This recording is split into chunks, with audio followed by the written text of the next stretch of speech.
Supercrack Estrella presenta Conciencia, fenómeno más misterioso del universo. En el vasto y misterioso mundo de la física, uno de los enigmas más intrigantes que ha cautivado a científicos, filósofos y pensadores durante décadas es el efecto de la conciencia en la materia.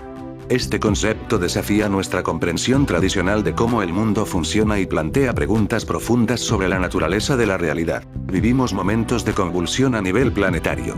Nos encontramos en un momento clave para la humanidad, y para todos los seres que habitan el planeta Tierra. Platón, en el mito de la caverna, nos describe la situación en la que unos hombres se encuentran encadenados percibiendo unas sombras en el fondo de la caverna. La oscuridad de la caverna representa la ignorancia en la que se encuentra sumida gran parte de la humanidad.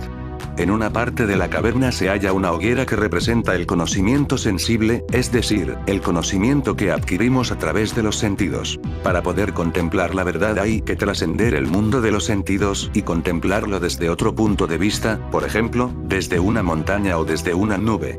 El mundo de los sentidos es creado por la mente humana, es una proyección del estado de conciencia individual y colectivo. Y las cadenas también son mentales, pues se las crea el propio sujeto con su manera de ver la vida. Un ejemplo de ello es el miedo que tú mismo te creas. El miedo te paraliza, te bloquea y hace que solamente mires en una dirección, de la misma manera que los prisioneros, hombres encadenados, solamente pueden percibir las sombras del fondo de la caverna. Estas sombras representan las imágenes de los medios de comunicación en masa y también la imagen que tiene el prisionero de la vida al desconectar de su verdadera esencia. Si la gente se pasa el día viendo a través de la televisión ese bombardeo de negatividad, como consecuencia de ello vas a tener cada vez más miedo, problemas de insomnio, posible psicosis y tu vibración va a bajar cada vez más. El miedo tiene una vibración muy baja y atrae la enfermedad. Somos energía y, por la ley de atracción y de vibración, en base en lo que te centres puedes atraer a tu vida la salud o la enfermedad, la abundancia o la carencia. Tú tienes el poder de tu vida puesto que eres una chispa divina, creada a imagen y semejanza de Dios. El auténtico poder es el interno, en el que tú tomas las riendas de tu vida y no permites que nadie te manipule y te genere miedo. El Maestro Jesús nos dijo, la verdad os hará libres. La verdad está en vuestro interior y os liberará de las cadenas que crea la mente. Se trata del despertar de la conciencia. Nos encontramos en la era de Acuario. Ha llegado el momento del gran despertar de la humanidad. La chispa divina habita en tu interior, la llama trina se encuentra en tu corazón a nivel etérico. La contraseña para que se despierte es el amor. El trabajo interno atrae la salud en cada célula de tu cuerpo. Todas las células de tu cuerpo tienen conciencia y te obedecen en positivo o en negativo, es decir, en la salud o en la enfermedad. Realiza el trabajo interno y despierta del sueño de la Matrix. Recuerda tu origen divino y desarrolla tus grandes capacidades, talentos y dones. ¿Podrían tener conciencia todas las cosas que nos rodean? Según el panpsiquismo, la conciencia no es un rasgo exclusivo del ser humano, sino que cada partícula posee una forma de conciencia. Si no fuéramos conscientes, nada en nuestras vidas tendría sentido o valor. Así de radical es el filósofo australiano David Chalmers al abordar un problema que incomoda a los científicos y divide a los filósofos. La conciencia. La conciencia es una de las verdades fundamentales de la existencia del ser humano. Cada uno de nosotros es consciente, dijo en el marco de una charla TED, el codirector del Centro para la Mente, el Cerebro y la Conciencia de la Universidad de Nueva York. No hay nada que conozcamos más directamente, pero al mismo tiempo es el fenómeno más misterioso del universo, agregó. El primer inconveniente surge por lo ambiguo que es el término. Por ello, en 1995 Chalmers acuñó la idea de que existe un problema fácil y uno difícil vinculados a la conciencia. El fácil es aquel que puede ser explicado científicamente con las nociones y herramientas que disponemos. En este sentido, la conciencia es la habilidad de discriminar, categorizar y reaccionar a estímulos ambientales, de fijar la atención, de controlar el comportamiento de forma deliberada, de diferenciar entre estar despierto y dormido, enumeró Chalmers en aquel famoso ensayo. El problema difícil es la experiencia. Cuando pensamos y percibimos, hay un ejercicio de procesamiento de información, pero también hay un aspecto subjetivo. La ciencia puede explicar cómo el ojo ve o mapear qué zona del cerebro procesa el dolor, pero no puede detectar la experiencia en sí misma. Cómo alguien en concreto percibe el color rojo o qué siente al darse un golpe fuerte en la rodilla. Para buscar soluciones a este problema se necesitan ideas radicales que, aunque parezcan un contrasentido o directamente un sinsentido, puedan explicar este misterio. Es allí donde entra el panpsiquismo, una conciencia de piedra. En el sentido literal del término, el panpsiquismo es la idea de que todo, pan en griego, tiene conciencia o alma, psiche, desde una roca hasta una casa. La conciencia, por ende, no sería un rasgo exclusivo del ser humano. Esto no quiere decir que la piedra sienta cuando uno la patea o la casa abandonada piensa en aquellos tiempos en que estuvo habitada. Según el panpsiquismo, cada partícula posee una forma de conciencia mínima, una que es infinitamente simple. Cuando se combinan en sistemas, estas partículas pueden llegar a crear formas más complejas de conciencia, como la experiencia subjetiva del ser humano. En palabras del neurocientífico estadounidense Christoph Koch, uno de los investigadores actuales que le está dando credibilidad a la materia en el ámbito de las ciencias duras, la creencia de que solo los seres humanos son capaces de experimentar cualquier cosa de forma consciente es absurda. Una suposición mucho más razonable es que, hasta que se demuestre lo contrario, muchos, si no todos, los organismos multicelulares experimentan dolor y placer, y pueden ver y oír las imágenes y los sonidos de la vida, escribió Koch en un influyente artículo sobre panpsiquismo publicado en 2014 por la revista científica Scientific American. Incluso un gusano quizás tenga una sensación muy vaga de lo que es estar vivo, continuó el presidente y director científico del Instituto Allen para la Ciencia del Cerebro de Seattle. ¿Te has preguntado alguna vez si vives en el mundo real? Personalmente, creo que vivimos todos en algo parecido a la Matrix de la película. El día a día nos llena de actividades, estímulos y distracciones que nos impiden ver la realidad tal y como es. Las noticias, el trabajo, el consumismo, Facebook, las obligaciones, los atascos, las series, WhatsApp, un bombardeo que nos impide pensar por nosotros mismos. Nos hace vivir en un mundo de estrés, de prisas, de quejas, de falta de tiempo, de insatisfacción, de preocupaciones, de miedos. Navegamos por ese mundo con el piloto automático activado, siguiendo un destino marcado por otros. Pero también estoy convencido de que existe un mundo paralelo en el cual todo va bien. Un mundo de paz, coherencia, gratitud, felicidad. Nuestra meta en la vida debería ser encontrar este mundo, en vez de intentar lograr el éxito según las reglas establecidas en la Matrix. A veces, tengo la suerte de cruzarme con gente que parecen haber encontrado esa realidad paralela. Y cada vez me llama la atención la evidencia de que sus vidas se rigen por reglas distintas a la mía. Sé que esos mundos paralelos son reales, los veo en mis sueños. Cuando era niño hasta mi adolescencia vivía en un barrio que fue demolido para construir viviendas nuevas. Llevo años soñando con aquel barrio donde ya soy mayor, un barrio que repito ya no existe, pero que en mis sueños ahí está. Son tantas las historias en mis sueños de aquel barrio que seguro que es real. Me veo con amigos, con trabajo, un montón de historias que me hacen pensar que si efectivamente esos mundos paralelos existen y los vemos en nuestros sueños. Exactamente, en la religión católica se es consciente de una nueva realidad porque se llega a una iluminación a partir de la fe.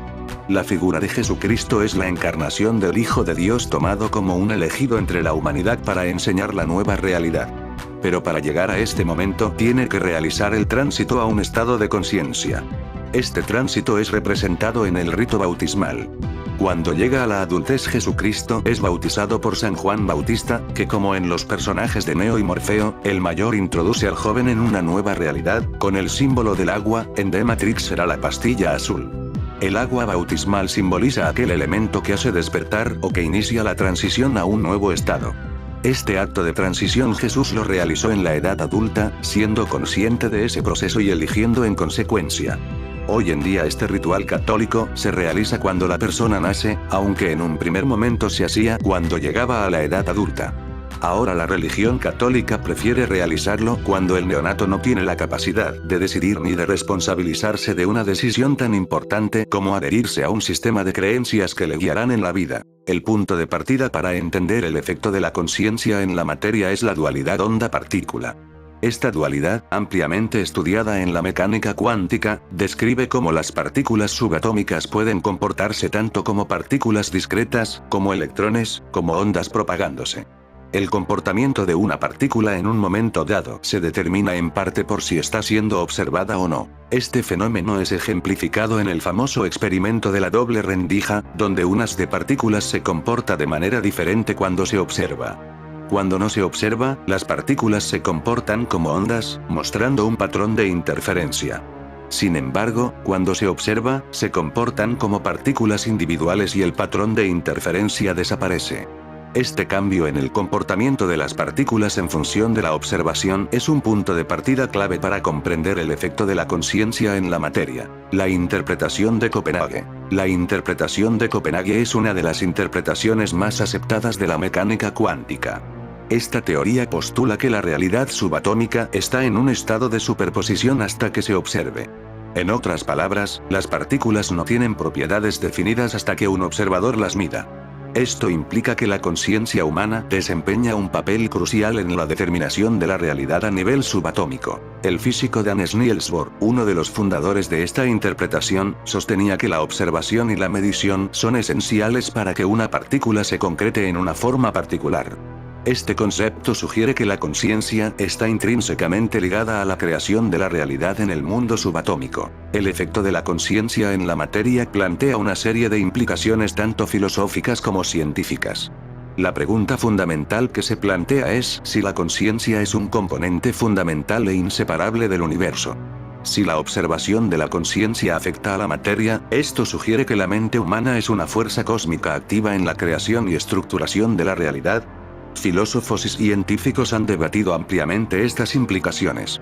Algunos argumentan que la mecánica cuántica puede ser simplemente un fenómeno peculiar a nivel subatómico y que no se aplica a escalas más grandes.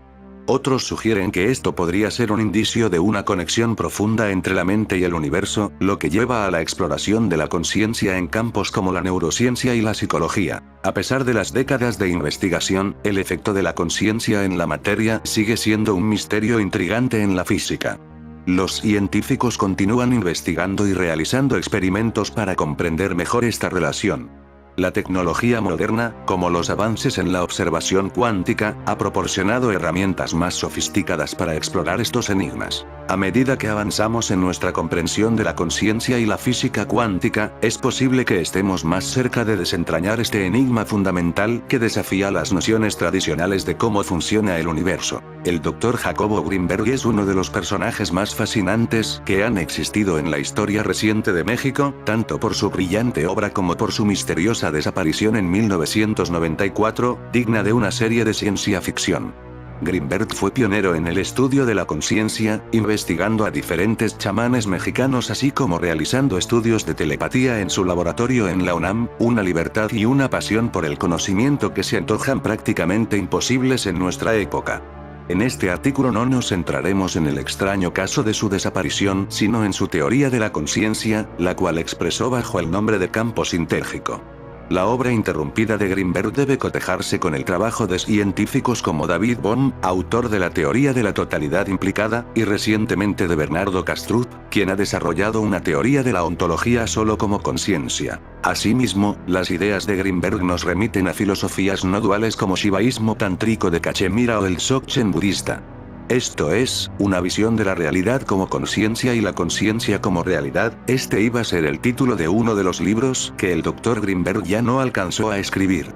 Aquí Grinberg nos introduce a la noción ineludible que se enfrenta a la ciencia, que es que toda nuestra experiencia, todo lo que podemos conocer no es más que conciencia, ya sea que exista o no una realidad independiente de nuestra conciencia, no conocemos las cosas directamente sino que las conocemos como fenómenos dentro de nuestra conciencia, decodificados por nuestra mente.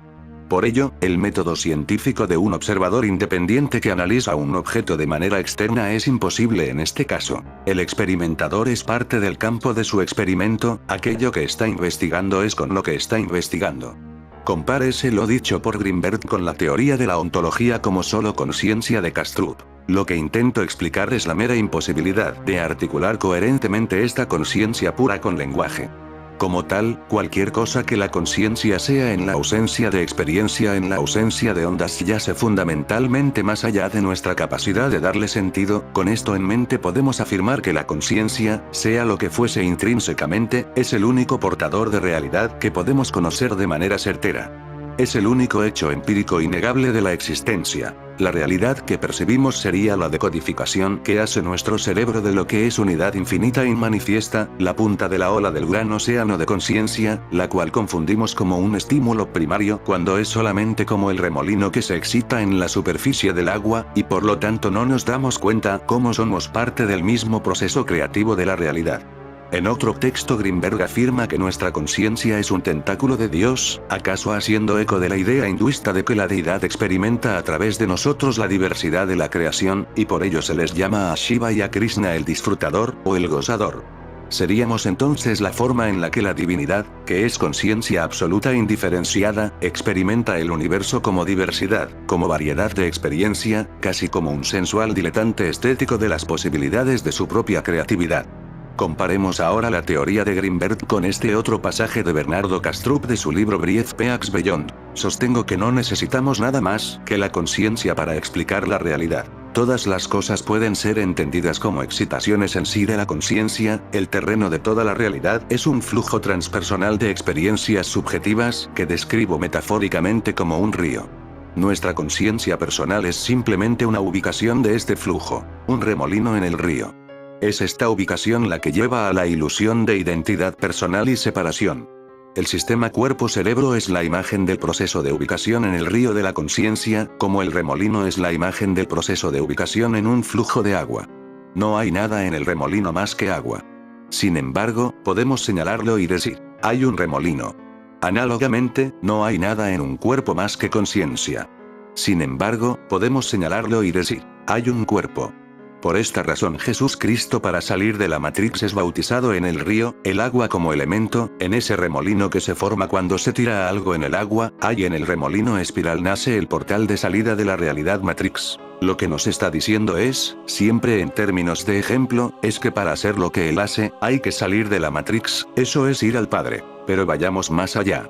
La palabra Cristo, que tradicionalmente se traduce de su origen griego como el ungido en términos esotéricos significa alineación con la divinidad.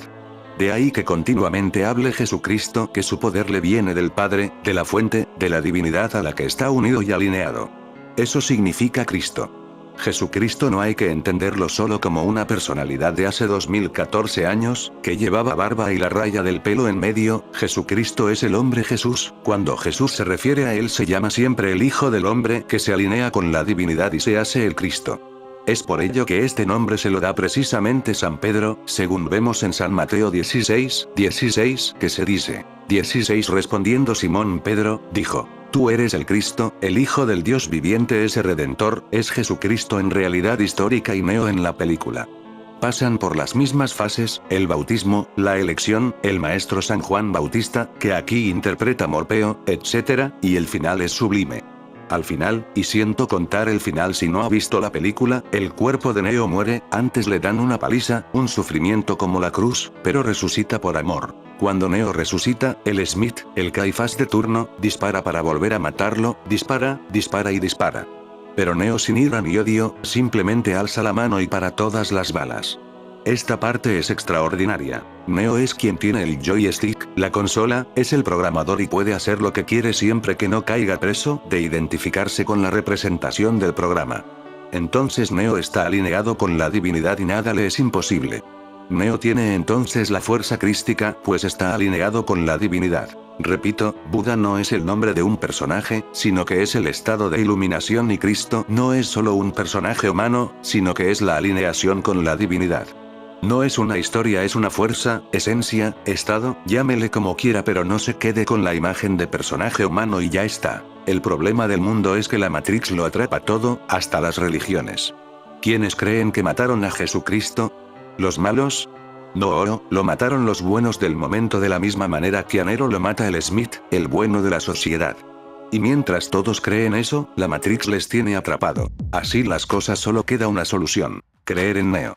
Neo viene a mostrar el camino y en la película dice que no todos están preparados. Por supuesto, en el montaje del universo hay muchos seres. Y hay quienes no quieren que se arregle el programa ni se dé cuenta que usted no es quien cree que es, y su arma más eficaz es la razón mundana.